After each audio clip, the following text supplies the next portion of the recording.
നമുക്ക് ആരംഭിക്കാം. ഓം സഹനാവവതു സഹനഭുനക്തു സഹവീര്യം കരവാവഹൈ തേജസ്വിനാവതീതമസ്തു മാ വിദ്വിഷാവഹൈ. ഓം ശാന്തി ശാന്തി. മലനീയരായ എല്ലാ പഠിതാക്കൾക്കും നീന്തമായ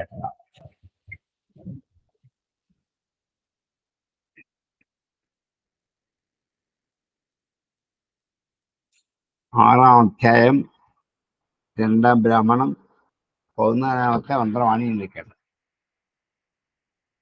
അധ്യായം 6, ബ്രാഹ്മണൻ 2, മന്ത്രം 14. 11 നമ്മൾ എടുത്തു കഴിഞ്ഞു.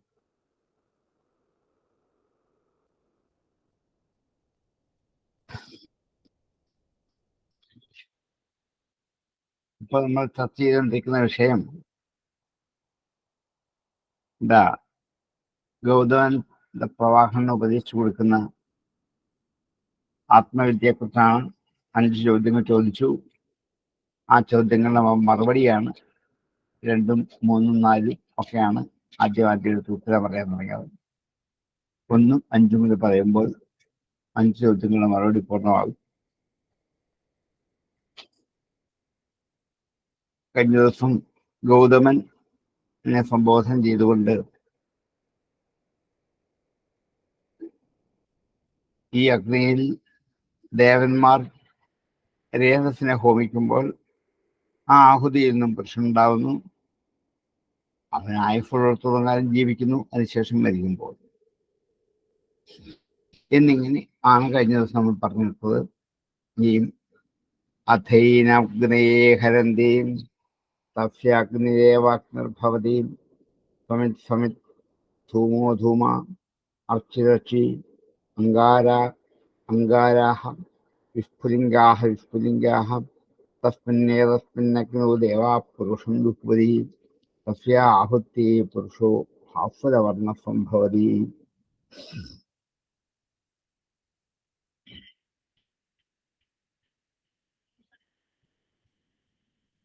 അഥയനം അഗ്നയെ ഹരതി. അതിനുശേഷം ഇവനെ അഗ്നിക്കായിക്കൊണ്ട് കൊണ്ടുപോകും.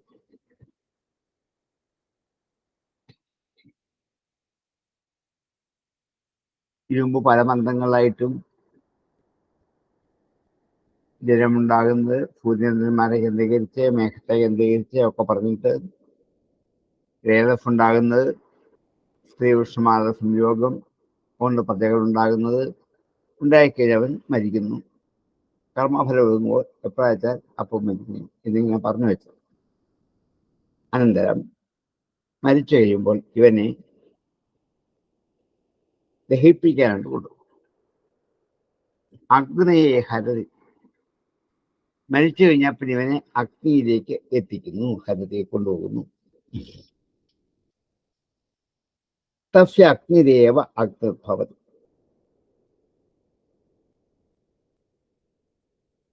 ഇവിടെ മൃതനായ പുരുഷന് അഗ്നിയിലേക്ക് ഹോമിക്കലാണ്.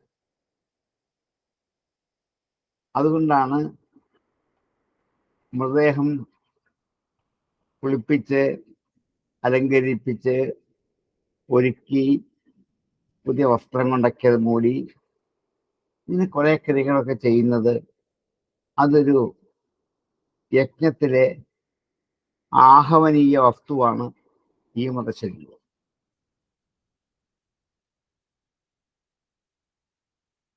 അതുകൊണ്ട് അവനെ അഗ്നിയിലേക്ക് കൊണ്ടുപോയി ദഹിപ്പിക്കാൻ തുടങ്ങുമ്പോൾ അഗ്നി തന്നെയാണ് അഗ്നിയായിട്ട് തീരുന്നത്. തസ്യ അവന്റെ അഗ്നിഹി ഏവ അഗ്നിഹി.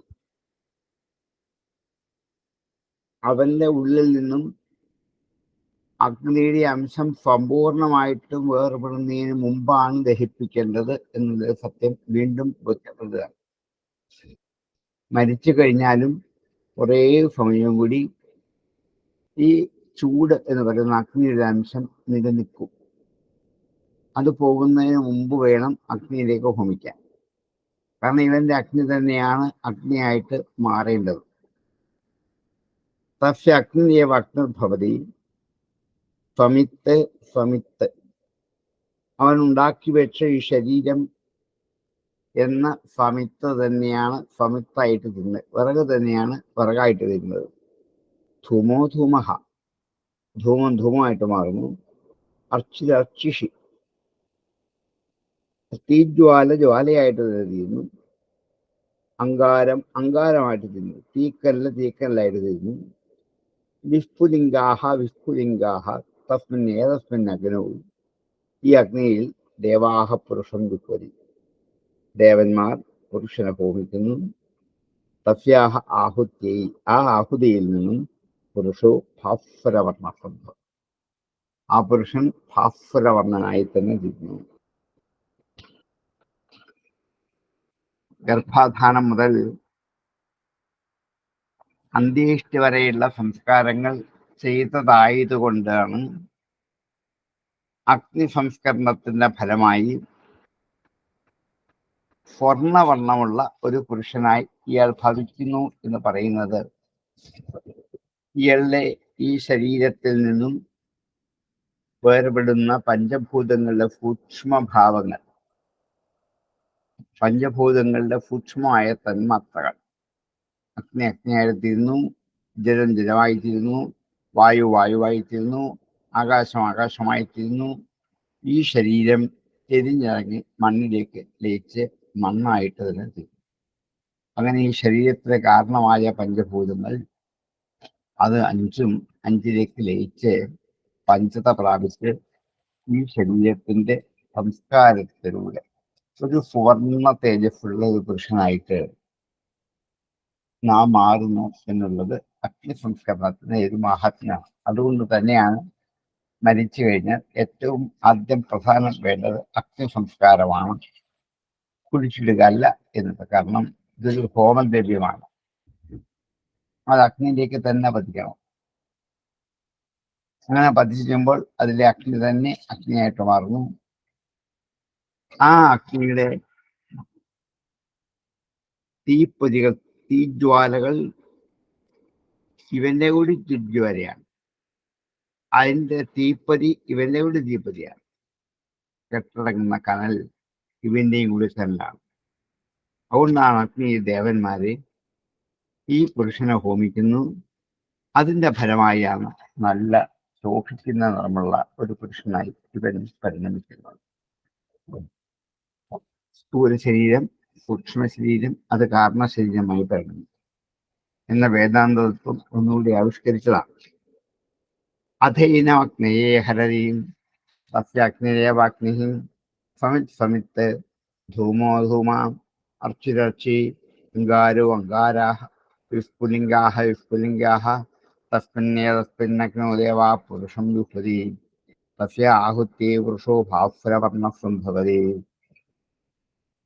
തേ ഏവമേതദ്വിദുഃ യേ ചാമി അരണ്യേ ശ്രദ്ധാം സമുപാസ്യതേ തേ അർച്ചിരഭിസംഭവന്തി അർച്ചിഷോഹ അന്ന ആപൂയമാണപക്ഷം ആപൂയമാണപക്ഷാത് യാൻ ഷണ്മാസാൻ ഉദങ് ആദിത്യ ഏതീം മാസേഭ്യോ ദേവലോകം ദേവലോകാദാദിത്യം ആദിത്യാദ് വൈദ്യുതം താൻ വൈദ്യുതാത് പുരുഷോ മാനസ ഏത്യം ബ്രഹ്മലോകാൻ ഗമേതി തേ തേഷു ബ്രഹ്മലോകേഷു പരാഹ പരാവതോ വസതി തേഷാം ന പുനരാവർത്തി.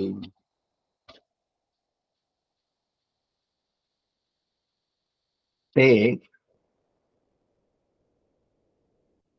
അവരും യഹ ഏവം ഏതദ്വിദു, ആരാണോ ഇങ്ങനെ ഇതിനെ അറിയുന്നത് അവരും ഏ അമീഹി ഏച അമീഹി, യാതൊരുവരാണോ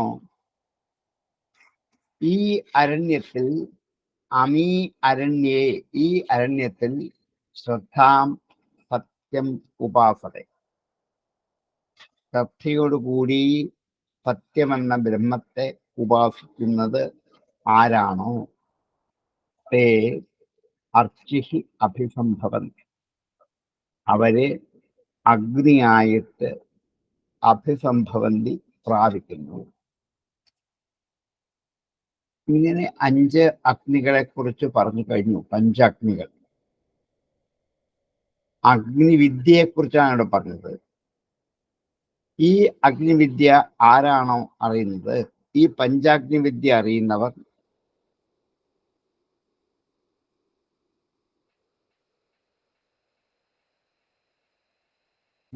വനത്തിൽ താമസിച്ചിട്ട് ശ്രദ്ധയോടുകൂടി സത്യബ്രഹ്മത്തെ ഉപാസിക്കുന്നവർ എന്ന് പറഞ്ഞാൽ വാനപ്രസ്ഥമനുഷ്ഠിക്കുന്നവർ എന്നർത്ഥം. വനത്തിൽ താമസിച്ചിട്ട് ശ്രദ്ധയോടുകൂടി ഉപാസന നടത്തുന്നവർ, അവരാണ് വാനപ്രസ്ഥം. അവരും തേ യ ഏവമേതദ്വിദു ഏജാമി അരണ്യേ, യാതൊരു ഗൃഹസ്ഥന്മാരാണോ യജ്ഞയെക്കുറിച്ച് അറിയുന്നത്, യാതൊരു അരണ്യനിവാസിയാണോ ശ്രദ്ധയോടുകൂടി അഗ്നിയെ ഉപാസിക്കുന്നത്, അവരൊക്കെയും ഇങ്ങനെയുള്ള പരമതേജസ്സായ പുരുഷനായി പരിണമിക്കുന്നു. പഞ്ചാഗ്നിവിദ്യ അറിയുന്നവർ ഗൃഹസ്ഥന്മാർ, വനത്തിൽ താമസിച്ച് സത്യോപാസന ചെയ്യുന്നവർ വാനപ്രസ്ഥന്മാർ. ഈ 2 കൊണ്ട് സന്യാസിമാരെയും അതിൽ സൂചിപ്പിക്കാം. ഈ 3ലും ഗൃഹസ്ഥൻ, വാനപ്രസ്ഥൻ, സന്യാസി, ഇവർ മൂവരും അവരുടെ മരണാനന്തരഗതിയാണ് ഇവിടെ വിവരിക്കാൻ പോകുന്നത്. അവരും അർച്ചിഫായി പരിണമിക്കുന്നു. അർച്ചിഷോ അഹഹ, അർച്ചിഫിന്റെ നിന്നും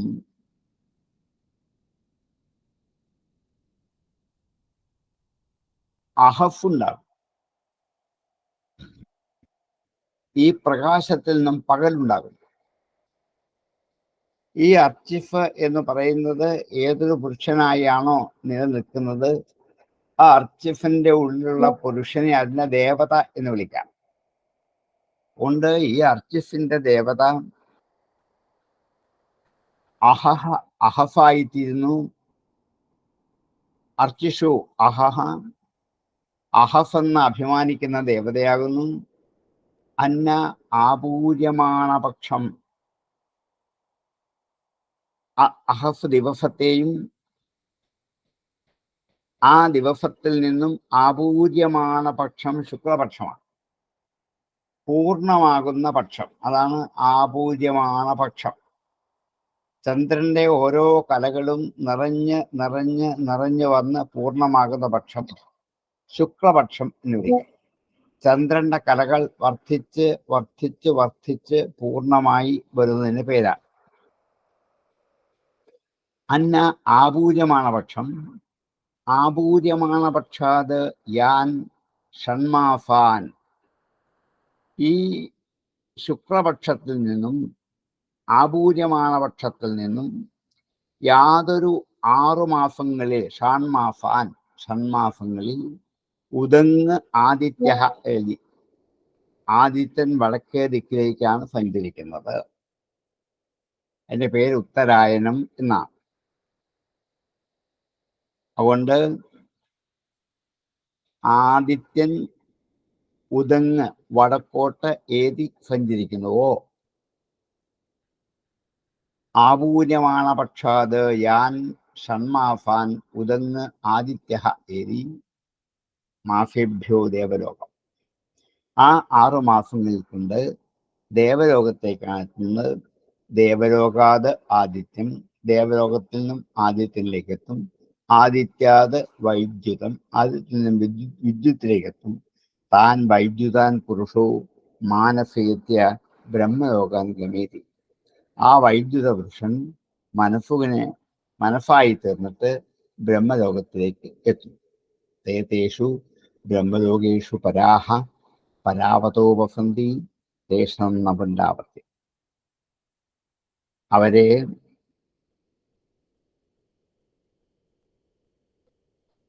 വിദ്യുത് ദേവതയുടെ ലോകത്തിലുള്ള ആ ബ്രഹ്മലോകമെന്ന ഹിരണ്യഗർഭലോകങ്ങളിലേക്ക് പോകുന്നു.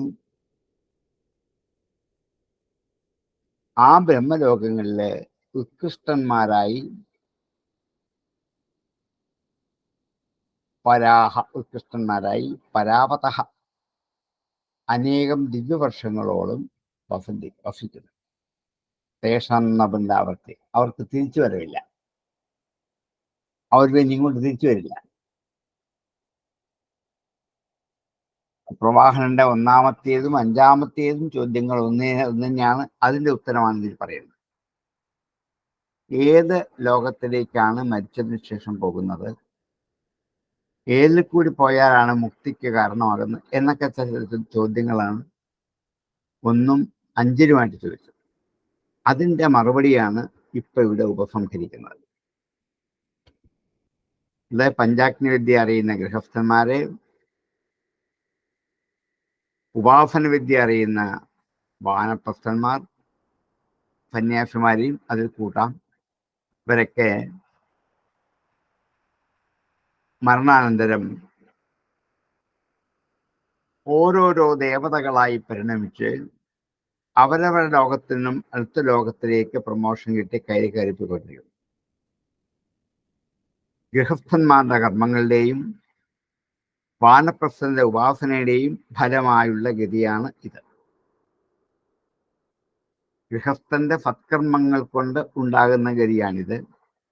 വാനപ്രസ്ഥന്റെ ഉപാസനയുടെ ഫലമായി കിട്ടുന്ന ഗതിയാണിത്.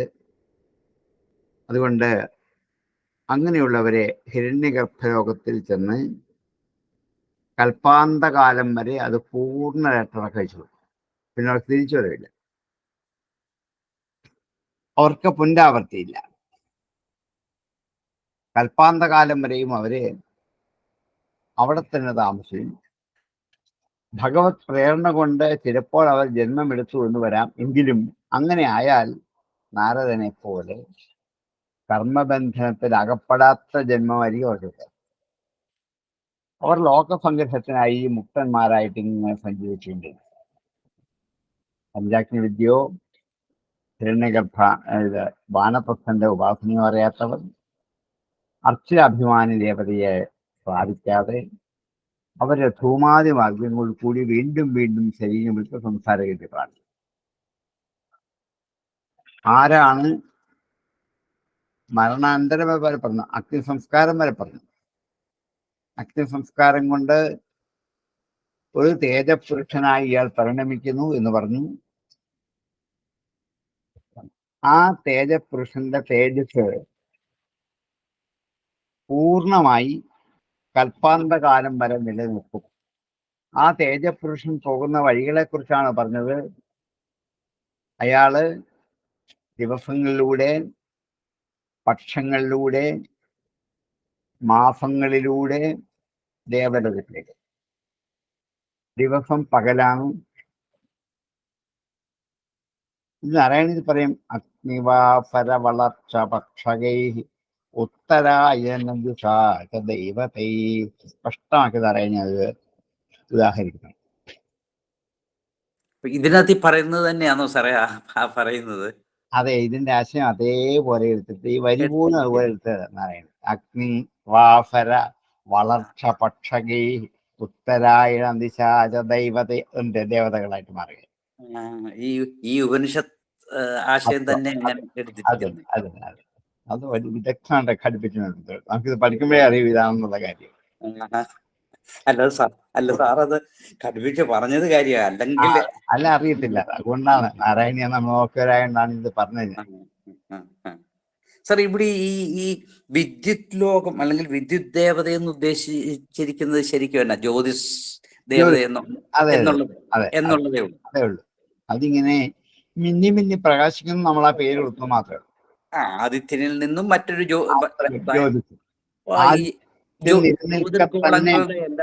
ജ്യോതിർഗോളങ്ങളെ എല്ലാം കൂടെ ചേർത്തുകൊണ്ടുള്ള ആദിത്യം നിലനിൽക്ക തന്നെയാണ് ഈ മിന്നല്. അല്ല, ആദിത്യം പോയി കഴിഞ്ഞിട്ടല്ല. അല്ല. അപ്പൊ അതിൽ നിന്നും ഉണ്ടാക്കിയെടുത്ത മറ്റൊരു തേജസ്സാണ്. അത് തന്നെ. അപ്പൊ ഇവിടെ എന്താണ് ചന്ദ്രലോകമുണ്ട് സാറേ? ഏത് ഉണ്ട്? ഇനി അടുത്തതാ പറയാൻ പോ. ആ വഴി പോകുന്നത് തിരിച്ചു വരും, ഇതിലേ പോകുന്നത് വരില്ല. അതാണ് പറയാൻ പോകുന്നത്. അപ്പൊ ഇവിടെ അർച്ചിഫായിട്ട് തീരുന്നു. ആ അർച്ചിഫാണ് ദിവസമാകുന്നത്, ആ ദിവസമാണ് പക്ഷമാകുന്നത്, ആ പക്ഷമാണ് എന്ത് ചെയ്യുന്നത്, ആ 6 മാസങ്ങളായി പരിണമിക്കുന്നു. ആ മാസങ്ങൾ കൊണ്ട് ദേവലോകത്തിലേക്ക് എത്തി, ദേവലോകത്തിൽ നിന്നും അയുത്ത ലോകത്തിലേക്ക്, അയുത്ത ലോകത്തിൽ നിന്നും വൈദ്യുത ലോകത്തിലേക്ക്, ആ വൈദ്യുത ലോകത്തിൽ നിന്നും ആ പുരുഷൻ മനസ്സുകൊണ്ട് ബ്രഹ്മലോകത്തിലേക്ക് എത്തുന്നു.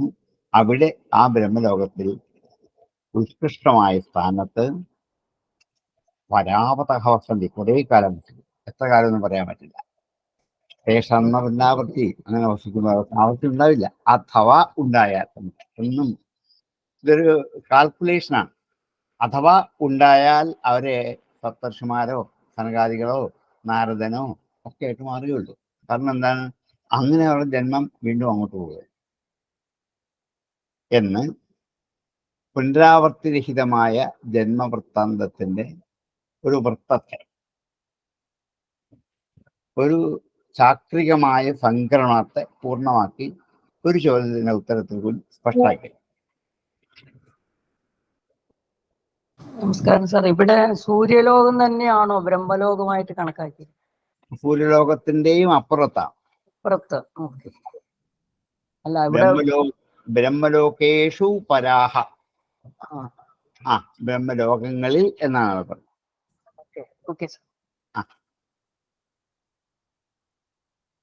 തേ യഃ ഏവം ഏതദ്വിദുഃ യേ ചാമി അരണ്യേ ശ്രദ്ധാം സത്യമുപാസതേ തേ അർച്ചിരഭിസംഭവന്തി അർച്ചിഷോ അഹ അന്നഃ ആപൂര്യമാണപക്ഷം ആപൂര്യമാണപക്ഷാത് യാൻ ഷണ്മാസാൻ ഉദങ്ങാദിത്യേതി മാസേഭ്യോ ദേവലോകം ദേവലോകാദാദിത്യം ആദിത്യാദ് വൈദ്യുതം താൻ വൈദ്യുതൻ പുരുഷോ മാനസയേത്യ ബ്രഹ്മലോകാൻഗമേതി തേ തേഷു ബ്രഹ്മലോകേഷു പരാഹ പരാവതോ വസന്തി തേഷാം ന പുനരാവർത്തി തേ യഃ ഏവമേതദ്വിദു യേ ചാമി അരണ്യേ ശ്രദ്ധാം സത്യമുപാസതേ തേ അർച്ചിരഭിസംഭവന്തി അർച്ചിഷോഹ അന്ന ആപൂര്യമാണപക്ഷം ആപൂര്യമാണപക്ഷാത് യാൻ ഷണ്മാസാൻ ഉദങ്ങാദിത്യ ഏതി മാസേഭ്യോ ദേവലോകം ദേവലോകാദാദിത്യം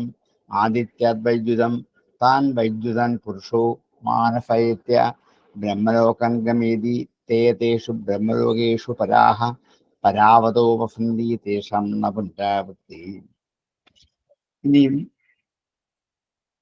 മുമ്പ് ചോദിച്ച ചോദ്യത്തിന് മറുപടി പറയാൻ പോവാണ്. അഥ ഏ യജ്ഞേന ദാനേന തപസാ ലോകം ജയന്തി തേ ധൂമഭിസംഭവന്തി ധൂമാത് രാത്രിം രാത്രേഃ അപക്ഷീയമാണപക്ഷം അപക്ഷീയമാണപക്ഷാദ്യാൻ ഷണ്മാസാൻ ദക്ഷിണാദിത്യേതി മാസേഭ്യ പിതൃലോകം പിതൃലോകാത് ചന്ദ്രം തേ ചന്ദ്രം പ്രാപ്യ അന്നം ഭവന്തി താം തത്തദേവ യഥാ സോമം രാജാനം ആപ്യായസ്വ അപക്ഷീയസ്വേതി ഏവമേനാം തത്ര ഭക്ഷയന്തി തേഷാം യഥാ തത്പര്യവൈത്യഥേമം ഏവ ആകാശം അഭിനിഷ്പദ്യത്തെ ആകാശാദ് വായും വായോർവൃഷ്ടിം വൃഷ്ടേ പൃഥിവീം തേ പൃഥിവീം പ്രാപ്യാന്നം ഭവന്തി തേ പുനഃ പുരുഷാഗ്നൗ ഊയത്തെ തതോ യോഷാഗ്നൗ ജായത്തെ ലോകാൻ പ്രത്യുദ്ധായിനഃ ത ഏവമേവം ത ഏവം ഏവാൻ ഏവ ത ഏവമേവ ഏവ അനുപരിവർത്തന്തെ അഥ യ ഏതൗ പന്ഥാനൗ ന വിദുസ്തേ കീടാഃ പതംഗാഃ യദിദം ദന്തശൂകം. അഥ യേ യജ്ഞേന ദാനേന തപസാ ലോകാൻ ജയന്തി, ആരാണോ യജ്ഞം കൊണ്ടോ ദാനം കൊണ്ടോ തപസ് കൊണ്ടോ ഈ ലോകങ്ങളെയൊക്കെ ജയിക്കുന്നത്. സാധാരണ ജനങ്ങൾ, നമ്മുടെ കർമ്മികൾ, അതുകൊണ്ടാണ് ഇവിടെ യജ്ഞവും ദാനവും തപസ്സും മൂന്ന് തരം കർമ്മങ്ങളാണ്. യജ്ഞം ചെയ്യുന്ന കർമ്മമാണ്, ദാനം ചെയ്യുന്ന കർമ്മമാണ്, തപസ്സും കർമ്മമാണ്. മനസ്സുകൊണ്ട് ചെയ്യുന്ന കർമ്മമാണ് തപസ്. അതുകൊണ്ട് ഇത് മൂന്നും കർമ്മം തന്നെയാണ്. അതുകൊണ്ട് കർമ്മങ്ങൾ അനുഷ്ഠിക്കുന്ന ഒരാളുടെ സംസാരഗതി എങ്ങനെയാണ് എന്ന് വിവരിക്കാൻ പോവാം. അഥയേ യജ്ഞേന ദാനേന തപസാം ലോകാഞ്ജയന്തീത്തെ അവർ ധൂമം അഭിസംഭവന്തി. അവര് ധൂമമായിട്ടാണ് പ്രാപിക്കുന്നത്, അഗ്നിയായിട്ടല്ല. അഗ്നിയിലെ പ്രകാശവുമുണ്ട്, പുകയുണ്ട്. അപ്പൊ ഈ മൃതശരീരം അഗ്നിയിലേക്ക് ഹോമിച്ചു കഴിയുമ്പോൾ തേജസ്സായി പരിണമിക്കുന്നവരാണ് മുമ്പ് പറഞ്ഞ സത്കർമ്മികളായ സജ്ജനങ്ങളായ കർമാനുഷ്ഠാനം കൊണ്ട് പോയിത്തീരുന്നത്. പക്ഷേ ഇപ്പൊ പറയുന്ന കർമ്മഗതികളെ മാത്രം ആശ്രയിച്ച് കഴിഞ്ഞുകൂടുന്നത്. ഞാൻ വേണ്ട ആത്മജ്ഞാനമില്ലാതെ കർമ്മം അനുഷ്ഠിക്കുന്നവർ ഈ അഗ്നിയിലേക്ക് ഹോമിക്കപ്പെട്ട് കഴിയുമ്പോൾ അവർ പുകയായി മാത്രം ചെയ്യും, അഗ്നിയല്ല അവരല്ല. അവര് എന്താണ് ധൂമം വെച്ചാൽ ധൂമ അഭിമാന ദേവതയായിട്ടവർ സംഭവന്തി. ധൂമാത് രാത്രി, ആ ധൂമത്തിൽ നിന്നും രാത്രി അഭിമാന ദേവത. കാരണം ധൂമത്തിൽ പുകയാണ്, ഇരുട്ടാണ്, രാത്രിയുടെ ദേവതയാണ്. രാത്രിയെ അപക്ഷീയമാണ് പക്ഷം. രാത്രിയിൽ നിന്നും പക്ഷത്തിലേക്ക്, ആ പക്ഷം എന്താണ്? കറുത്ത പക്ഷം, അപക്ഷീയമാണ് പക്ഷം.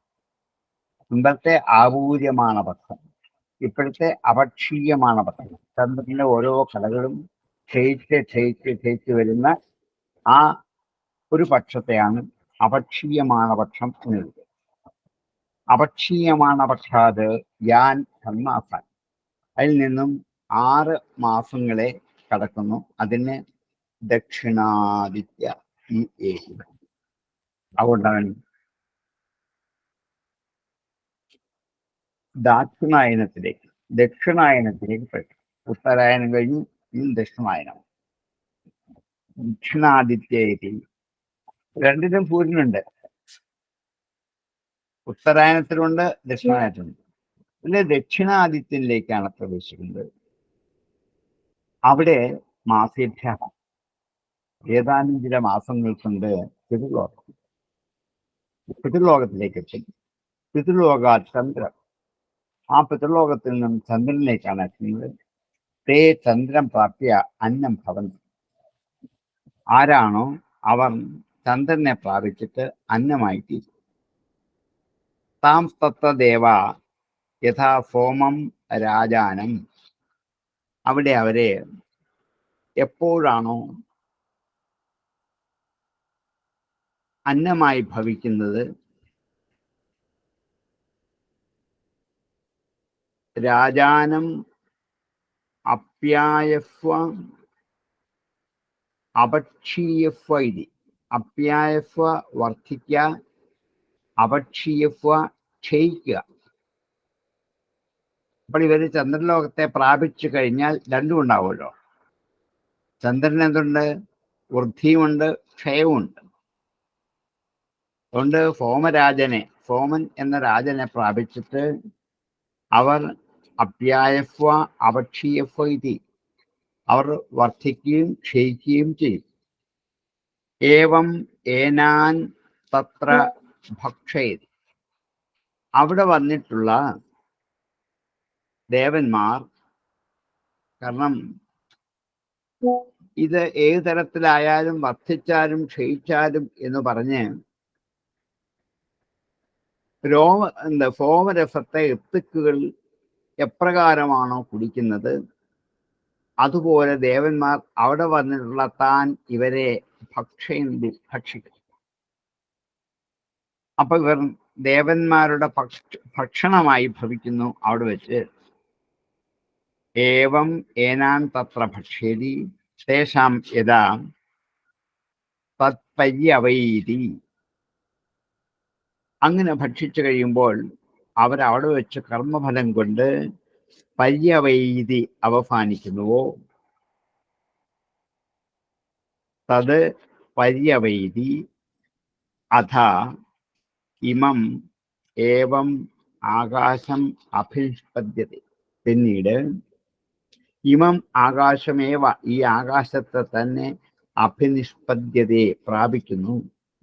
ദേവന്മാരിൽ നിന്നും ഇവർ ആകാശത്തിന്റെ അംശമായി പരിണമിക്കുന്നു, പിരിഞ്ഞെടുക്കുന്ന അവരിൽ നിന്ന്.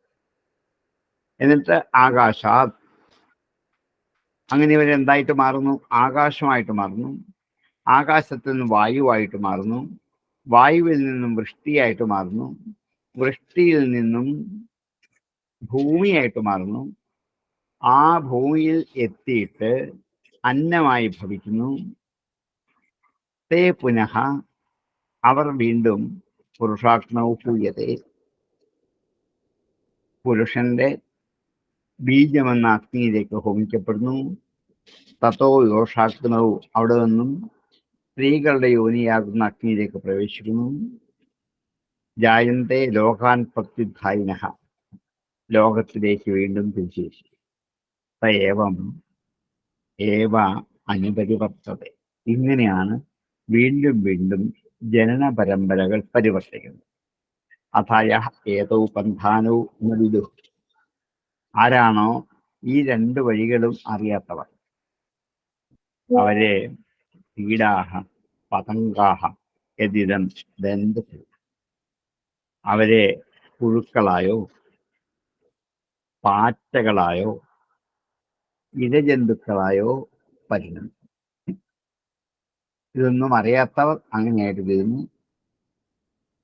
ഈ രണ്ട് മാർഗവും അറിയണം. ഏതെങ്കിലും ഒരു മാർഗം പോലും അറിയാത്തവരുണ്ടെങ്കിൽ അവരാണ് ഇങ്ങനെയുള്ള നിസ്സാരങ്ങളായ ജന്തുവർഗങ്ങളായി പരിണമിക്കുന്നത് എന്നിങ്ങനെ കർമ്മികളുടെ സംസാരഗതി ആണ് ഇതിൽ വിവരിക്കുന്നത്. അവര് കർമ്മത്തിന്റെ ഫലമായി അഗ്നിയിലേക്ക് സംസ്കരിക്കപ്പെടുമ്പോൾ ആ അഗ്നിയിലെ ധൂമമാർഗത്തിൽ കൂടി ചന്ദ്രലോകത്തിലേക്കാണ് എത്തുന്നത്. അവിടെ ദേവന്മാരുടെ ഒരു ഉപഭോഗ വസ്തുവായിട്ട് പരിണമിക്കുന്നവർ, അതാണ് ഭക്ഷണമായി തീർന്നൊക്കെ പറഞ്ഞത്. അവരുടെ ഒരു ഉപഭോഗ സാധനമായിട്ട് തീരുന്നു. എന്നിട്ട് ഇവിടെ ചെയ്ത കർമ്മത്തിന്റെ ഫലം അനുസരിച്ച് ദേവന്മാർ തങ്ങളുടെ ആവശ്യത്തിന് വേണ്ടി ഇവരെ ഉപയോഗപ്പെടുത്തുന്നു. ആ കർമ്മഫലങ്ങൾ തീരുമ്പോൾ വീണ്ടും ജന്മത്തിനായിട്ട് അവർ താഴേക്ക് തന്നെ വരുന്നു. പഞ്ചാഗ്നി വിജ്ഞാനം കൊണ്ട് നേരത്തെ പറഞ്ഞതുപോലെ പുരുഷഗർഭത്തിൽ പ്രവേശിച്ചോ സ്ത്രീഗർഭത്തിൽ പ്രവേശിച്ചോ മനുഷ്യനായി ജനിച്ച് ജ്ഞാനകർമ്മങ്ങളുടെ ഫലമായി ഉത്തരായണ മാർഗത്തിലൂടി പോകുവാനുള്ള അർഹത നേടുന്നതുവരെ ഈ സംസാരത്തിൽ ഇങ്ങനെ ചുറ്റിക്കൊണ്ടേയിരിക്കും. ദേവയാന പൃഥ്വിയാന മാർഗങ്ങളെ അറിയുകയോ അവയെ പ്രാപിക്കാൻ വേണ്ടി ശ്രമിക്കുകയോ ചെയ്യാത്തവരെ താഴേക്ക് പതിച്ച്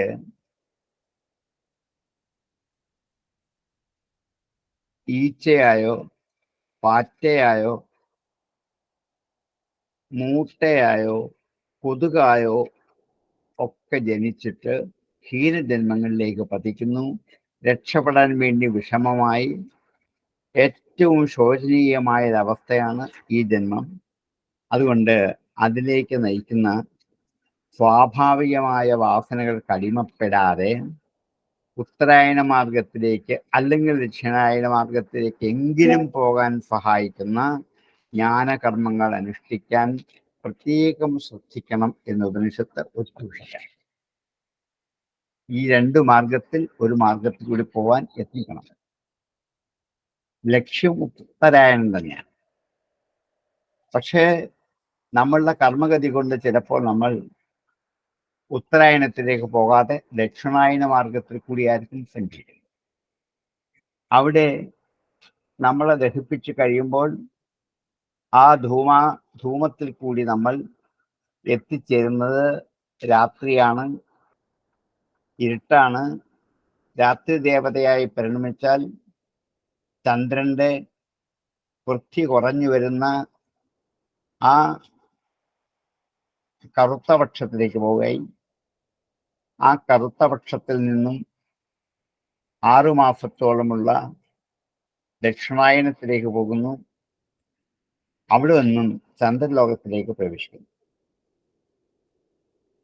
അല്ല, അവിടെ നിന്നും പിതൃലോകത്തിലേക്ക് പ്രവേശിക്കും. ദക്ഷിണായത്തിനും പിതൃലോകത്തിലേക്ക് പ്രവേശിക്കും.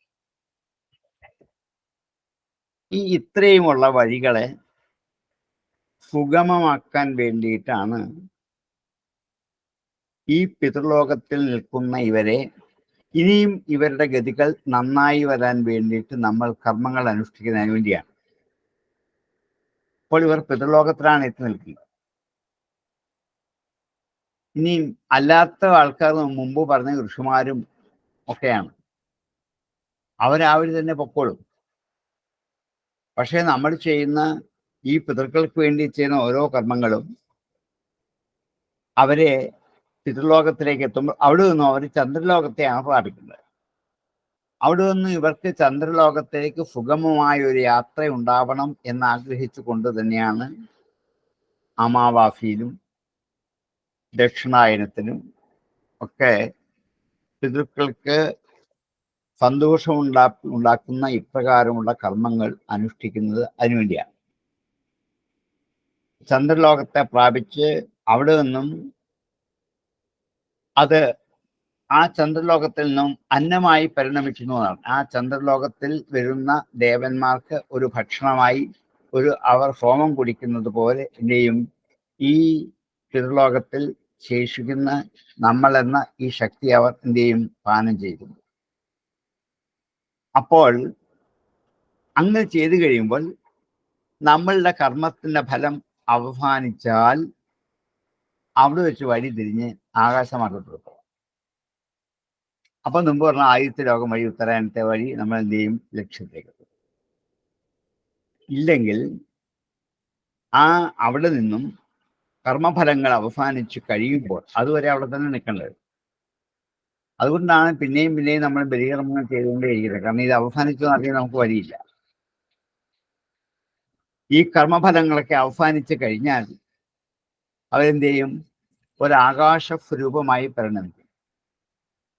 രൂപമില്ല, ആകൃതിയില്ല, ഒന്നുമില്ല, ഒരു വെറും സ്ഥലമായി ആകാശമായി അവർ പരിണമിക്കും.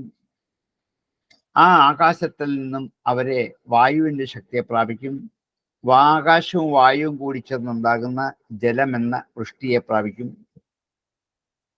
അങ്ങനെ അവർ വെള്ളമായി ഭൂമിയിലേക്ക് വന്ന് പതിക്കുന്നു. മഴയിലൂടെ ഭൂമിയിൽ വന്നാൽ അവർ ഏതെങ്കിലും ചെടികളായി, സസ്യങ്ങളായി, അന്നമായി തീരും. അങ്ങനെ അന്നമായി തീർന്നാൽ ഇവർ ഏതെങ്കിലും ഒരു പുരുഷന്റെ ബീജമായോ സ്ത്രീയുടെ ബീജമായോ പരിണമിക്കും. അവിടെ വെച്ച് ഇവർ തമ്മിൽ കൂടിച്ചേർന്ന് വീണ്ടും ജന്മങ്ങൾ ഉണ്ടാകുന്നു. ഇങ്ങനെ ജന്മമരണങ്ങൾ തുടർച്ചയായിട്ട് ഉണ്ടായിക്കൊണ്ട് ചുറ്റിക്കൊണ്ടേയിരിക്കും. ഇതും ഒരു ചാക്രികമായ ഭ്രമണപഥമാണ്. അതിലകപ്പെടാം.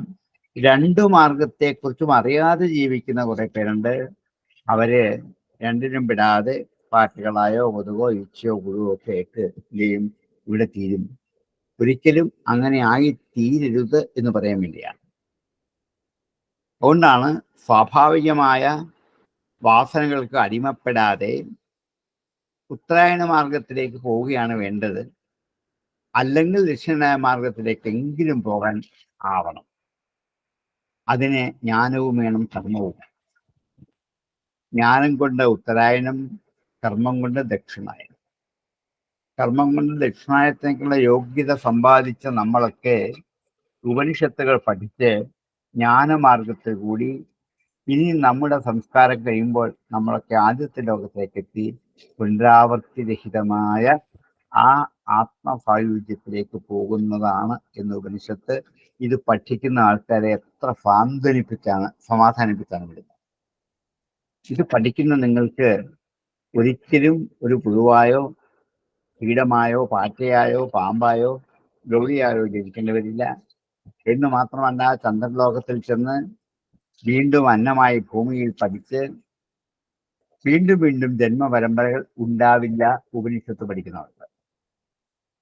അല്ലാതെയുള്ള കർമ്മമാർഗത്തിൽ കൂടി മാത്രം സഞ്ചരിച്ചു പോകുന്നവർക്കാണ് ആ ഉത്തരായന ലോകമല്ല ദക്ഷിണായനം.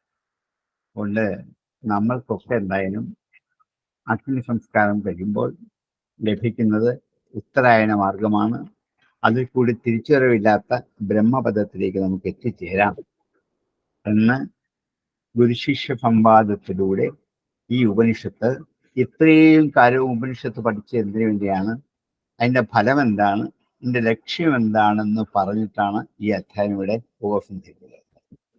ഇതൊരു ഫലശ്രുതി മാതിരിയാണ്. ഫലശ്രുതി മാതിരി. കാരണം ഈ മടങ്ങി വരാത്ത ആ ഒരു ലോകത്തേക്ക്, ഒരു ജീവന്റെ മരണാനന്തര ഗതിയെക്കുറിച്ച് ഒരു സമ്പൂർണമായ വിവരണം ഈ 5 ചോദ്യങ്ങൾ നമുക്ക് കിട്ടുകയാണ്. നേരത്തെ പറഞ്ഞതിനെയൊക്കെ സംഗ്രഹിച്ച് അതിന്റെ ഒരു ഫലശ്രുതി മാതിരി ഒരു ക്യാപ്സ്യൂൾ പരുവത്തിന് നമുക്ക് പ്രസന്റ് ചെയ്തിട്ട്. അതെ അതെ. അപ്പൊ നമ്മൾ എന്ത് ചെയ്യണം? ഈ ഉപനിഷത്ത് പഠിച്ചാൽ ഇതൊക്കെ 10 ഉപനിഷത്തും പഠിക്കുന്നത് വീണ്ടും വീണ്ടും ഈ ജന്മപരമ്പരയിലേക്ക് അകപ്പെടില്ല എന്ന് ഉറപ്പ് പറയാം. അപ്പോൾ നമുക്ക് കിട്ടിയൊരു മഹാഭാഗ്യ, ഇനിയും ജന്മപരമ്പരകൾ അനുഭവിക്കാതെ. അതെ അതെ. ഞാൻ ഏതാണ്ട് നമുക്ക് ജ്ഞാനമാർഗത്തിലൂടെ പോകാമെന്നാ പറയുന്നത്. അതെ, നമ്മൾ കർമ്മം ചെയ്യുന്നെങ്കിലും ഇത് അറിഞ്ഞിട്ടാണ്. രണ്ടിനെ കുറിച്ച് നമ്മൾ അറിഞ്ഞിട്ടുണ്ട്, തീർച്ചയാണ്. ഈ ഒരു അറിവാണ് ജീവിതത്തിൽ സമ്പാദിച്ചു കൊണ്ട് പോകേണ്ടത്. ഇത് സമ്പാദിക്കാതെ എത്രയോ പേരിവിടെ ഉണ്ട്. അതിൽ നമ്മൾ വളരെ തുച്ഛമായിട്ട് ഇത്രയും വലിയ ദർശനങ്ങളും ശാസ്ത്രങ്ങളും ഭാരതത്തിൽ ഉണ്ടായിട്ട് എത്ര പേർക്ക് ഇതിന്റെ എന്തെങ്കിലും ഒരു ഫലം കിട്ടുന്നു എന്നുള്ളത് വളരെ വളരെ ആശങ്കാജനകമായ ഒരു കാര്യമാണ്. ഇത് പ്രയോഗക്ഷമമാക്കി മാറ്റാൻ പലപ്പോഴും പറ്റുന്നില്ല. അതുകൊണ്ടാണ് ഇത് ശരിക്കും ഇത് എല്ലാവരിലും എത്തിക്കേണ്ട ഒരു അതെ തന്നെ. നമ്മളിതൊന്നും ഉദ്ദേശിച്ചല്ല ഉപനിഷത്ത് പഠിക്കാൻ വന്നത്, പക്ഷേ എന്റെ ഫലം ഇത് തന്നെയാണ് നമ്മൾ എന്ത് ചെയ്തു, ബോധ്യപ്പെടുത്തി കഴിഞ്ഞു. അഥ ഏ യജ്ഞേന ദാനേന തപസാ ലോകാൻ ജയന്തി തേ ധൂമാഭിസംഭവന്തി ധൂമാദ്രാത്രിം രാത്രേഃ അപക്ഷീയമാണപക്ഷാത് യാൻ ഷണ്മാസാൻ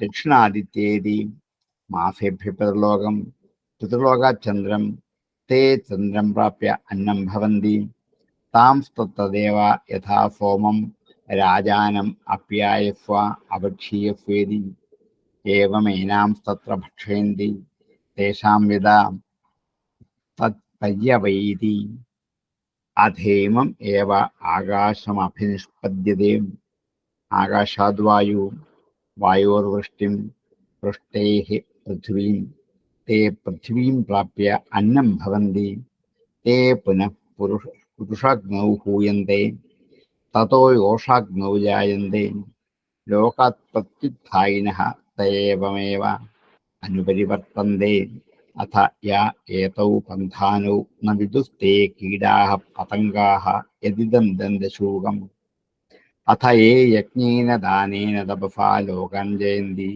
തേ ധൂമഭിസംഭവന്തി ധൂമാദ്രാത്രിം രാത്രേഃ അപക്ഷീയമാണപക്ഷാദ്യാൻ ഷണ്മാസാൻ ദക്ഷിണാദിത്യേതി മാസേഭ്യ പിതൃലോകാചന്ദ്രം തേ ചന്ദ്രം പ്രാപ്യ അന്നം ഭവന്തി താംസ്തദേവ യഥാ സോമം രാജാനമപ്യായസ്വാപക്ഷീയസ്വേതി ഏവമേനാം തത്ര ഭക്ഷയന്തി തേഷാം യഥാ തത്പര്യവേതി അധേമമേവ ആകാശമഭിനിഷ്പദ്യന്തെ ആകാശാദ്വായും വായോർവൃഷ്ടിം വൃഷ്ടേഃ പൃഥ്വീം തേ പൃഥ്വീം പ്രാപ്യ അന്നം ഭവന്തി തേ പുനഃ പുരുഷാഗ്നൗ ഹൂയന്തെ തതോ യോഷാഗ്നൗ ജായന്തെ ലോകാൻ പ്രത്യുത്ഥായിനഃ ത ഏവമേവ അനുപരിവർത്തന്തെ അഥ യ ഏതൗ പന്ഥാനൗ ന വിദുഃ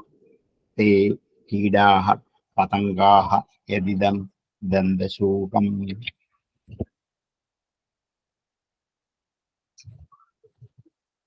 മൂന്നാമത്തെ ബ്രാഹ്മണത്തേക്ക് കിടക്കുമ്പോൾ ഫയഃ കാമയതേ മഹത് പ്രാപ്നുയാമിതി ഉദഗജന ആപൂര്യമാണപക്ഷസ്യ പുണ്യാഹേ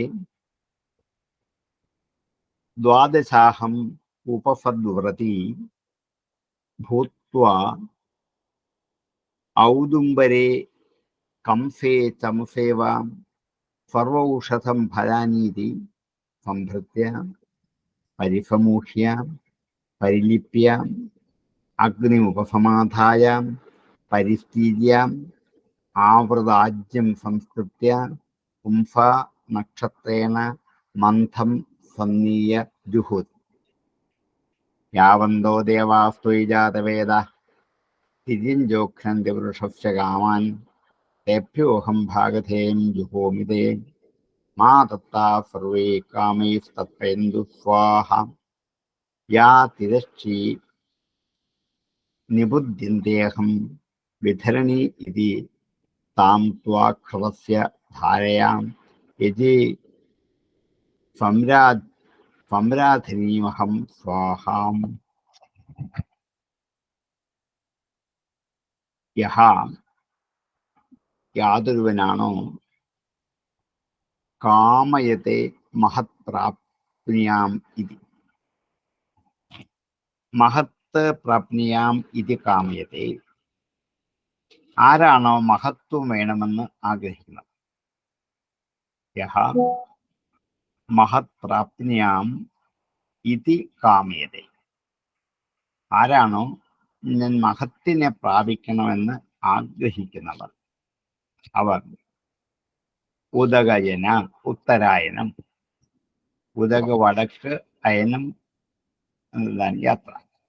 ഉദകയന ഉത്തരായനത്തിലെ ആപൂര്യമാണ പക്ഷസ്യ ശുക്ലപക്ഷത്തിന്റെ ആപൂര്യമാണ പക്ഷം ചന്ദ്രകലകൾ നിറഞ്ഞു വരുന്ന പക്ഷം. നേരത്തെ നമ്മൾ വന്നാണ് ഈ വാക്ക്. ആപൂര്യമാണ പക്ഷസ്യ പുണ്യ അഹേ ഒരു പുണ്യ ദിവസത്തിൽ പുണ്യാഹത്തിനിവിടെ പുണ്യമായ ദിവസം എന്നേ അർത്ഥം പറയുന്നുള്ളൂ. പുണ്യാഹി ദ്വാദശാഹം ഉപസദ് വ്രതി അവിടെ 12 ദിവസം കൊണ്ട് ദ്വാദശാഹം 12 ദിവസം കൊണ്ട് ഉപസദ് അടുക്കലിരുന്നിട്ട് വ്രതം അനുഷ്ഠിക്കുന്നവനായി. 12 ദിവസം അനുഷ്ഠിക്കുന്ന വ്രതത്തിന് പ്രത്യേക പേര് പറഞ്ഞാണ് ഉപസദ് വ്രതം എന്ന്. ദ്വാദശാഹം ഉപസദ്വ്രതി ഭൂസ്വ 12 ദിവസം വ്രതമനുഷ്ഠിക്കുന്നവനായി തീർന്നിട്ട് ഉദുംബരേ കംസേ ചമസേവ ഉദുംബരത്തിലോ കംസത്തിലോ ചമസത്തിലോ ആകട്ടെ ഉദുംബരം കൊണ്ട് ഉണ്ടാക്കിയ അത്തിമരം കൊണ്ടുണ്ടാക്കിയ ഉദുംബരം അത്തിമരം കൊണ്ടുണ്ടാക്കിയ ഔദുംബരമായ കംസേ ചംസേ അത് രണ്ടും 2 പാത്രങ്ങളുടെ പേരാണ്. യജ്ഞത്തിന് ഉപയോഗിക്കുന്ന 2 പാത്രങ്ങളുടെ പേരാണ്.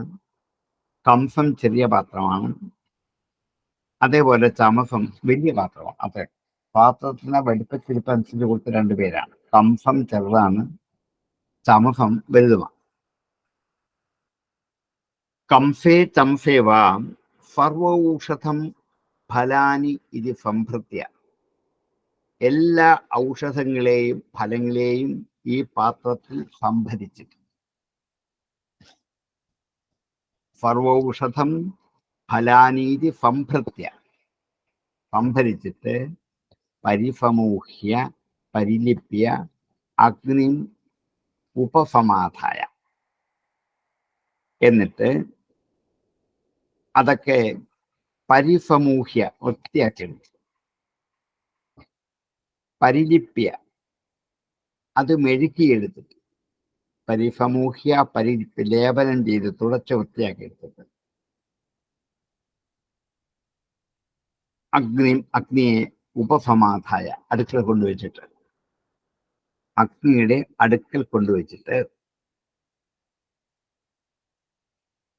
അപ്പൊ ആരാണോ ഉത്തരായണത്തിൽ കൂടി പോകാൻ ആഗ്രഹിക്കുന്നവര് അല്ലെങ്കിൽ ഉത്കൃഷ്ടമായ മഹത്തായ വഴി വേണമെന്ന് ആഗ്രഹിക്കുന്നവർ അവരെ ഒരു ഉത്തരായണത്തിലെ ഒരു ശുക്ലപക്ഷത്തിലെ ഒരു നല്ല പുണ്യമായ ദിവസത്തിൽ 12 ദിവസം വ്രതമനുഷ്ഠിച്ചിട്ട് അത്തിമരം കൊണ്ടുണ്ടാക്കിയ ചെറിയ പാത്രത്തിലോ വലിയ പാത്രത്തിലോ കിട്ടാവുന്നിടത്തോളം ഔഷധങ്ങളും ചെടികളും ഫലങ്ങളും അതിൽ സംഭരിച്ചിട്ട് അത് വൃത്തിയാക്കി കഴുകി അത് തുടച്ച് അഗ്നിയിടത്തേക്ക് കൊണ്ടുവച്ചിട്ട് പരിസ്തരണം ചെയ്യുക എന്ന് പറയും. അത് ഈ യജ്ഞത്തിൽ അല്ലെങ്കിൽ ഹോമത്തിൽ ചെയ്യുന്ന ഒരു ചടങ്ങാണ്. ദർഭപ്പുല്ലുകൊണ്ട് 4 ദിക്കിനും പരിധി നിശ്ചയിക്കും. അതിന്റെ പേരാണ് പരിസ്ഥീതിയ. കിഴക്കും വടക്കും തെക്കുമായിട്ട് ഹോമകുണ്ടത്തിന്റെ ചുറ്റുമായിട്ട് ദർഭപ്പുല്ലുകൾ നീട്ടി വിരിച്ചിരിക്കുന്ന ഒരു ചടങ്ങ് നിങ്ങൾ ഗണപതി ഹോമോ മറ്റെങ്കിലും ഹോമോ മൃത്യുഞ്ജോഹമോ കഴിയുമ്പോൾ കാണാറുണ്ട്. അതിന് പരിസ്തരണ പുല്ല് എന്നാണ് അതിന്റെ പേര്. പരിസ്ഥീതിയ എന്ന് വെച്ചാൽ ആ പുല്ല് വിരിച്ച് പരിധി നിശ്ചയിച്ചിട്ട് പരിസ്ഥീതിയ ആവൃത അജ്യം സംസ്കൃത്യ എന്നിട്ട് വിധിപ്രകാരമുള്ള നെയ്യിനെ ആവൃത അജ്യം വിധിപൂർവം നന്നാക്കിയെടുത്ത നെയ്യിനെ സംസ്കരിച്ച് ഇതിന് ആജ്യ സംസ്കാരം എന്ന് ഹോമത്തിനും യജ്ഞത്തിനും ഒക്കെ ഒരു പേരുണ്ട്. ആജ്യം വെച്ച നെയ്യ്. ഈ നെയ്യ് ശുദ്ധമായിരിക്കണം, ശുദ്ധമായി ഉണ്ടാക്കിയെടുത്ത നെയ്യായിരിക്കും. അതിനെ എന്ത് ചെയ്യണം? ഒന്നുകൂടി സംസ്കരിക്കണം. അതിന്റെ പേരാണ് ആജ്യ സംസ്കാരം എന്ന്. അത് ചില ക്രിയകളിലൂടെ ചില മന്ത്രങ്ങളിൽ കൂടി നമ്മൾ യജ്ഞത്തിൽ ഹോമത്തിൽ ചെയ്യാറുള്ളതാണ്. ചെയ്യുന്നവർക്കതറിയാം. അപ്പൊ പരിസ്ഥിതിയ ആവൃതാജ്യം സംസ്കൃത്യ പുംസ മനുഷ്യനാൽ ഒരു പുരുഷനാൽ നക്ഷത്രേണ മന്ഥം സന്നീയ ദുഹോതി എന്നിട്ട് നക്ഷത്രം കൊണ്ട് പുല്ലിംഗത്തെ ജ്യോതിപ്പിക്കുന്ന നക്ഷത്രം കൊണ്ട്. നക്ഷത്രങ്ങൾക്ക് ലിംഗഭേദങ്ങളുണ്ട്. കാർത്തിക എന്നുള്ളത് സ്ത്രീലിംഗമാണ്, അശ്വിനി എന്നുള്ള പുല്ലിംഗം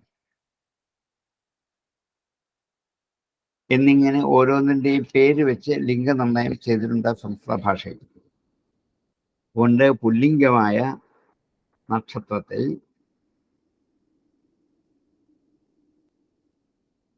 പുംസാ നക്ഷത്രേണ മന്ഥം സന്നീയ.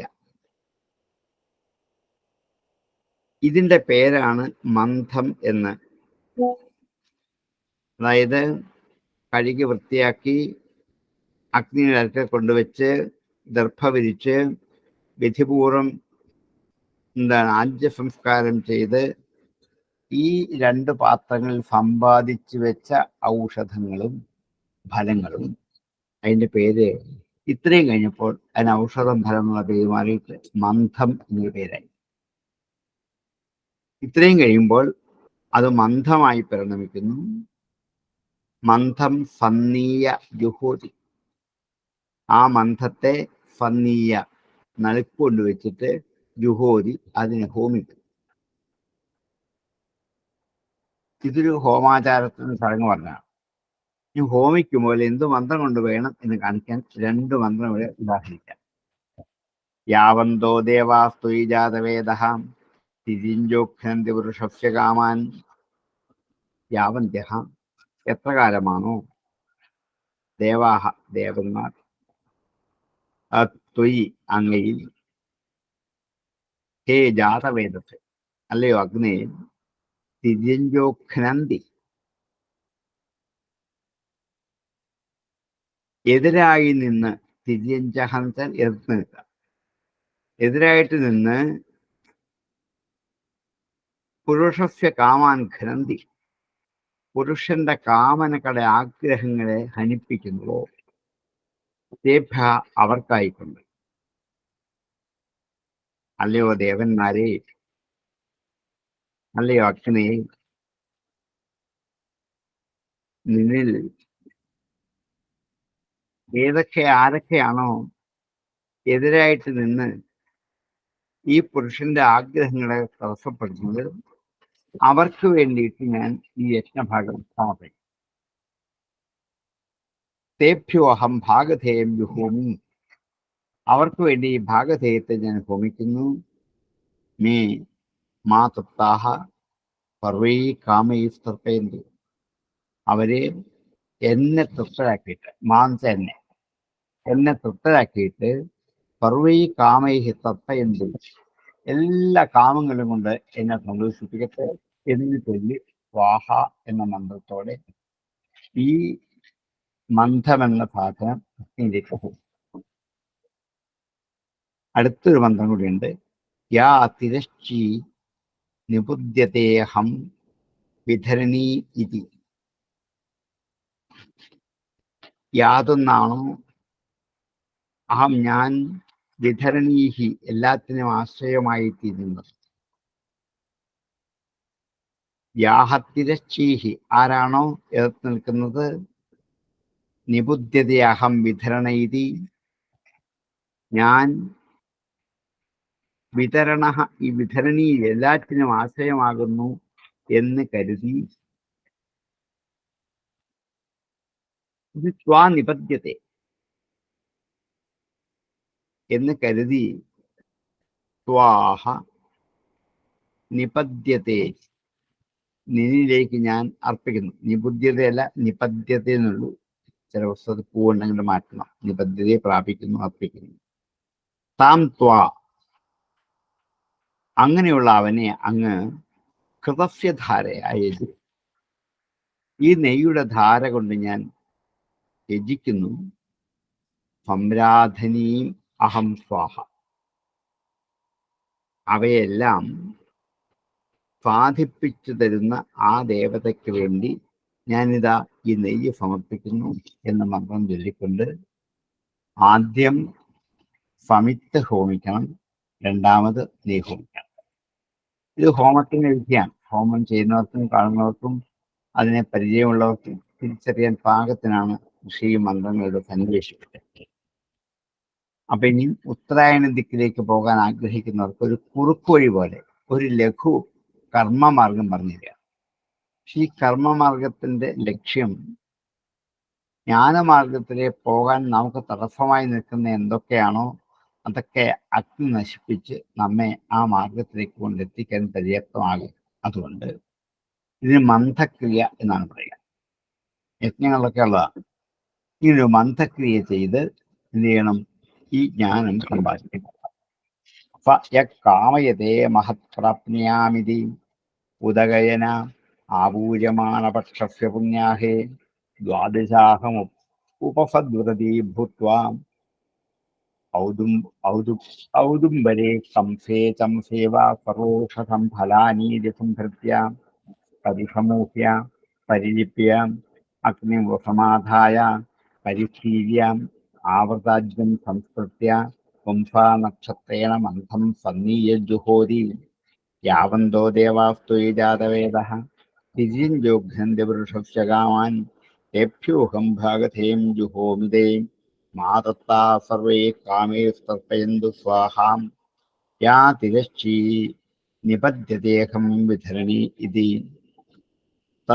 താം ത്വാകൃതസ്യ ധാരയായജേ സംരാധനീയമഹം സ്വാഹാം കാമയതേ മഹത് പ്രാപ്നുയാമിതി ഉദകയന ആപൂര്യമാണപക്ഷസ്യ പുണ്യാഹേ ദ്വാദശമുപസദ്വൃതി പുത്വാംബരേ കംസേ ചംസേവാഫറോഷധം ഫലാനീതി സംഭൃത്യ പരിസമൂഹ്യ പരിലിപ്യ അഗ്നിം ഉപസമാധായ പരിസ്ഥീര്യ ആവൃതാജ്യം സംസ്കൃത്യ പുംസാ നക്ഷത്രേണ മന്ധം സന്നീയജുഹോതി യാവന്തോ ദേവാസ്ത്വയി ജാതവേദാം തിര്യഞ്ജോഘ്നന്തി വൃഷസ്യ കാമാൻ തേഭ്യോഹം ഭാഗധേയം ജുഹോമിതേ മാ തൃപ്താഃ സർവൈ കാമൈസ്തർപ്പയന്തു സ്വാഹാം യാ തിരശ്ചി നിപദ്യതേഹം വിധരണീതി താം ത്വാ കൃതസിദ്ധാരയായജേ സംരാധനീമഹം സ്വാഹാം. ഇത് ജ്ഞാനകർമ്മങ്ങളുടെ ഗതിയെ പറഞ്ഞു കഴിഞ്ഞിട്ട് അതില് കർമ്മം ചെയ്യണമെങ്കിൽ അതിന് ധനം ഉണ്ടാകണം, ധനം ഉണ്ടാകണമെങ്കിൽ മഹത്വം ഉണ്ടാകണം, മഹത്വം ഉണ്ടാക്കാനുള്ള ഒരു കർമ്മത്തെയാണ് മന്ഥം എന്ന പേരിലൂടെ വിവരിക്കുന്നത്. ജ്യോതിഷ്ടോമ യജ്ഞത്തോടനുബന്ധിച്ചുള്ള ഒരു കർമ്മമാണ് ഉപസത്ത് എന്ന് പറയുന്ന കർമ്മം. അത് പല അളവുകളിലെ പശുവിൻ പാത്രം മാത്രം കഴിച്ചുകൊണ്ട് അനുഷ്ഠിക്കുന്നവരുടെ ഒരു വ്രതമാണ് ഉപസത്ത്. പയോവ്രതം എന്നൊക്കെ ഭാഗവതത്തിൽ പറയുന്ന പോലെ തന്നെ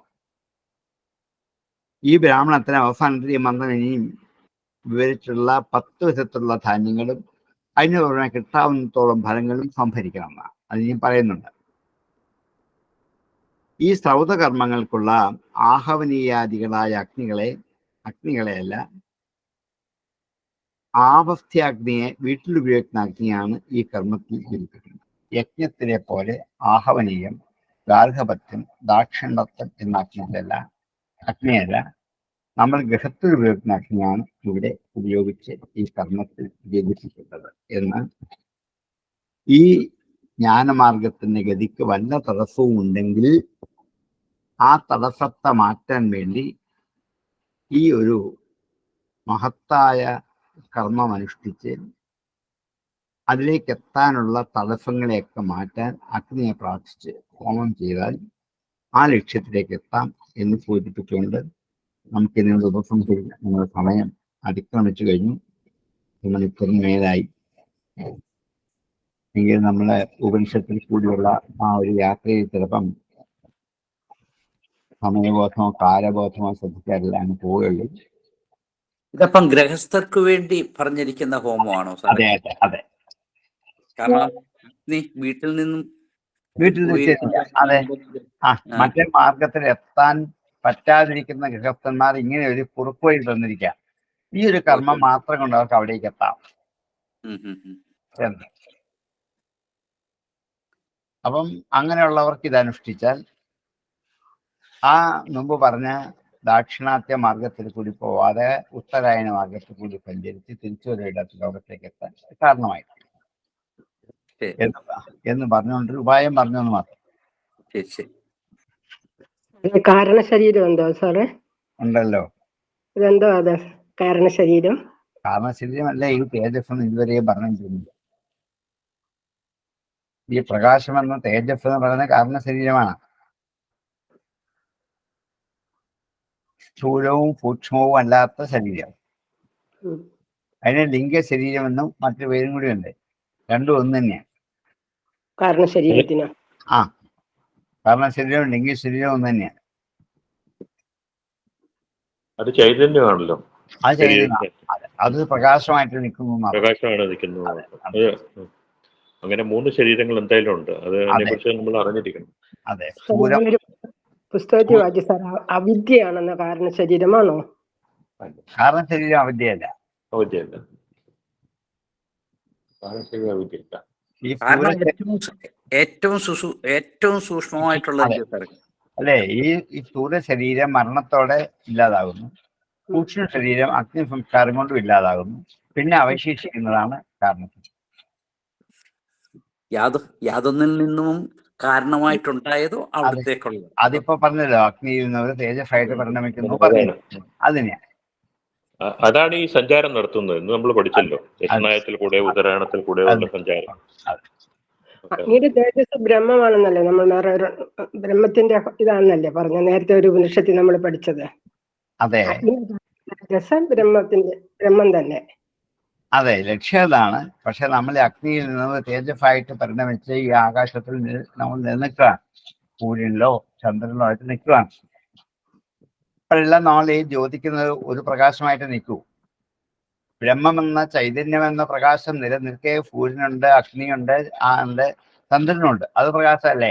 ഇനി ചോദിച്ചാലോ, അത് പ്രകാശമാണല്ലോ. പക്ഷേ ഈ പ്രകാശത്തിലാണ് ഇതൊക്കെ പ്രകാശിക്കുന്നത് മാത്രമേ ഉള്ളൂ. ആത്യന്തികമായ ഒരു പ്രകാശമാണ് വാസ്തവത്തിൽ ബ്രഹ്മം എന്ന് പറയുന്ന ചൈതന്യം.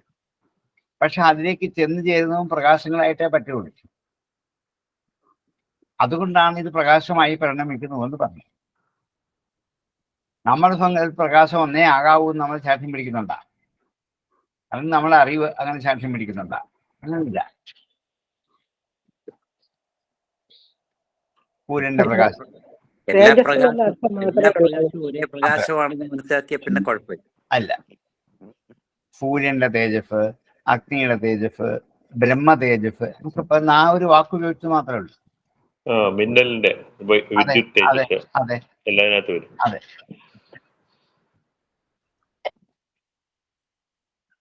സാറ് പറഞ്ഞ വളരെ ശരിയാണ് കേട്ടോ. നമുക്ക് ഈ ഉപനിഷത്തിൽ പഠിക്കാൻ പോയി സ്ഥലബോധമോ കാലബോധമോ ഒന്നും ഉണ്ടാവില്ല. സമയം ഒന്നേകാൽ മണിക്കൂറിന് മേലായി.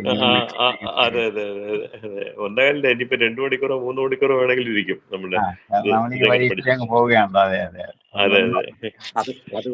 അതുകൊണ്ട് ആ ദിവസം മുഴുവനും ഗുരുവും ശിഷ്യന്മാരും ഇങ്ങനെ തൊട്ടടുത്തിരുന്ന് ഇങ്ങനെ കാര്യങ്ങൾ പറഞ്ഞ് ഇങ്ങനെ പോകാതിരിക്കാൻ പറ്റുന്നു. വ്യാഖ്യാനിച്ച് ആസ്വദിച്ച് ആ ദിവസങ്ങളൊക്കെ സഫലീകരിച്ച് പോവുകയല്ലേ ചെയ്യും.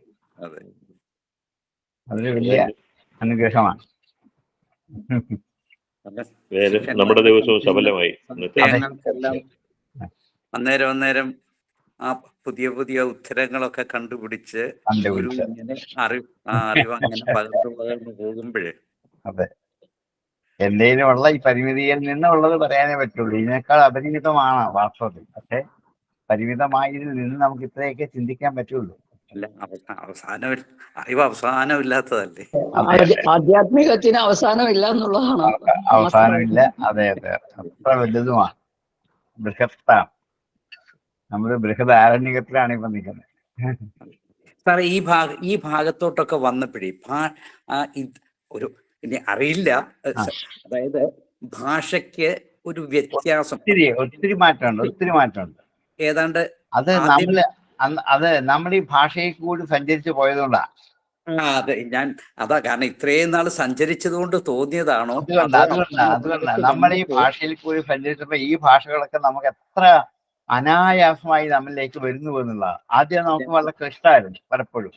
അതെ, ആ ക്ലിഷ്ടത മാറി ഇപ്പൊ ഏതാണ്ട് ഒരു ലൗകിക സാഹിത്യത്തോട് ചേർന്ന്.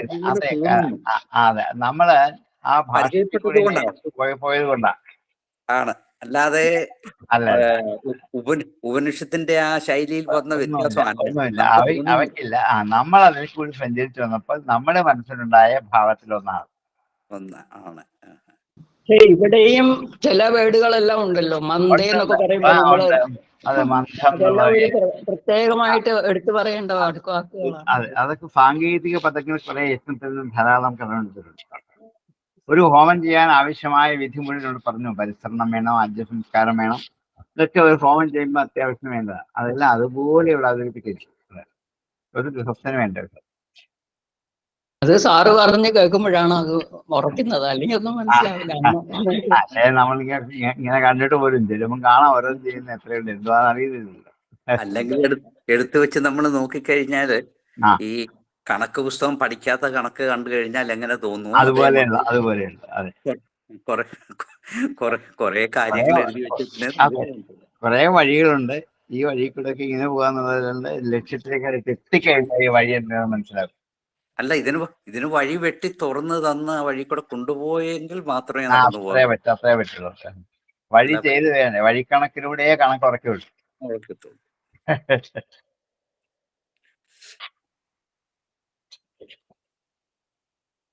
നമ്മുടെ ഗ്രാമറും അങ്ങനെയാണല്ലോ സാറേ. ഗ്രാമർ പഠിക്കുമ്പോൾ അങ്ങനെയാണ് ശരിക്കും ബോർഡിൽ എഴുതി പഠിക്കാൻ. അങ്ങനെ ബോർഡിൽ എഴുതി തന്നെ പഠിക്കണം, അല്ലാതെ കേട്ട് പഠിച്ചാൽ അത് പോരാ. പോരായ്മയുണ്ട്. പക്ഷെ സർക്കാർ നമുക്ക് അങ്ങനെ പറ്റില്ലോ എന്ന് വെച്ചാൽ അവര് പോകുന്നല്ല. എന്നാലും വളരെ വളരെ ഹൃദ്യമായിട്ട് സാറേ കൊണ്ടുപോകുന്നേ. സാറ് നല്ലോണം പറയുന്നുണ്ട്. പക്ഷെ നമുക്ക് സാറിന്റെ അടുത്ത് പഠിച്ചതുകൊണ്ട് ഞങ്ങൾക്ക് അത് കാവ്യം എടുക്കുന്നത് പോലെയാ എടുത്തോണ്ട് പോകുന്നത്. കാവ്യം പോലെയാണ്. ഒരു വ്യാകരണത്തിന്റെ ഒരു ക്ലിഷ്ടതയെ തോന്നുന്നില്ല. നിങ്ങൾ അത് നേരത്തെ ഒന്ന് പഠിച്ചോളൂ. നിങ്ങൾക്ക് ഒന്നുകൂടി നമ്മൾ പഠിച്ചുകൊണ്ടാണ്. പുതിയ ആൾക്കാർക്കാണെങ്കിൽ ബുദ്ധിമുട്ടായി. അവർക്ക് വിഷമം ഉണ്ടാവാൻ ചില അതെ, അത് കുറച്ചുണ്ടാകാം. എന്നാലും പല പ്രാവശ്യം കേൾക്കും. താരതമ്യേന കുറവാണ്. കുറവാ. കാരണം ആ ഒരു വിരസതയോ ആ ഒരു ബുദ്ധിമുട്ടോ തോന്നാത്ത രീതിയിൽ അത്ര ലളിതമായിട്ടാ സാറ് പറഞ്ഞു പോകുന്നത്. അതെ അതെ അതെ. ഓ, പ്രത്യേക കഴിവ് തന്നെ. അതുകൊണ്ട് ഞാൻ സാറിനെ തന്നെ ഏൽപ്പിച്ചതാണ്. സാറിന് ആഗ്രഹമായിരുന്നു. സാർ പറയുകയും ചെയ്തു ഇങ്ങോട്ടോ. ശരി, ഒരു കുഴപ്പമില്ല, എന്നാ പിന്നെ സാറിനെ ഏൽപ്പിക്കാം. ഈ പറഞ്ഞതുപോലെ ഒരു വലിയ അനുഗ്രഹം സാർ. ഒരുപാട് നാളുകൊണ്ട് ഇങ്ങനെ പറഞ്ഞു സാറിന്റെ പുറകെ കൂടി അവസാനം നാരായണൻ നമ്പൂതിരി സാർ വന്ന് അതാ ഓരോന്നും സംഭവിക്കേണ്ടത്. ആഗ്രഹം എന്താ പറയുക, ആ ബേണിംഗ് ഡിസയർ ഉണ്ടെങ്കിൽ തീർച്ചയായിട്ടും വഴി നമ്മുടെ മുമ്പിലേക്ക് തുറന്നു വരും. എന്തായാലും അതൊരു വലിയ അനുഗ്രഹം. നന്നായി, സന്തോഷമായി.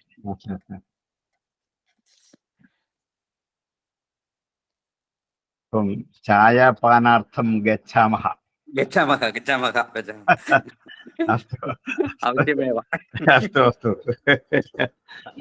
നമസ്കാരം സാർ. ഓം പൂർണ്ണമദ പൂർണ്ണമിദം പൂർണ്ണാത് പൂർണ്ണമുദച്യതേ പൂർണ്ണസ്യ പൂർണ്ണമാദായ പൂർണ്ണമേവാവശിഷ്യതേ. ഓം ശാന്തി ശാന്തി ശാന്തി.